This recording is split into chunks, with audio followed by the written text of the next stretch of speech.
Railway வேலைக்கு நிலம் லஞ்சமாக பெற்ற வழக்கில் பீகார் முன்னாள் முதல்வர் லாலு பிரசாத் யாதவ், அவரது மகன் மற்றும் மகள் ஆகியோர் நேரில் ஆஜராக டெல்லி நீதிமன்றம் சம்மன் அனுப்பியுள்ளது.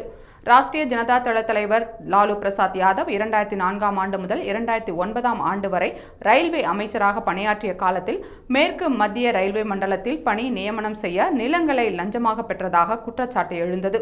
இது தொடர்பாக சிபிஐ 2022ஆம் ஆண்டு வழக்கு பதிவு செய்து விசாரணை செய்ததில் ரயில்வே வேலை பெற்றவர்கள் தங்கள் நிலங்களை லாலு குடும்பத்தினருக்கு சொந்தமான நிறுவனங்களுக்கு மாற்றிக் கொடுத்தது தெரியவந்தது.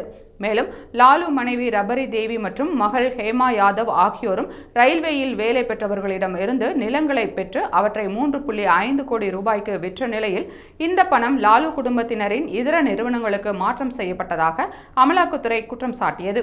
இந்த வழக்கில் தொடர்புடைய லாலு பிரசாத் யாதவ், அவரது மகன் தேஜ் பிரதாப், மகள் ஹேமா ஆகியோர் அடுத்த மாதம் 11ஆம் தேதி நேரில் ஆஜராக டெல்லி நீதிமன்றத்தின் சிறப்பு நீதிபதி விஷால் காக்னே உத்தரவிட்டார்.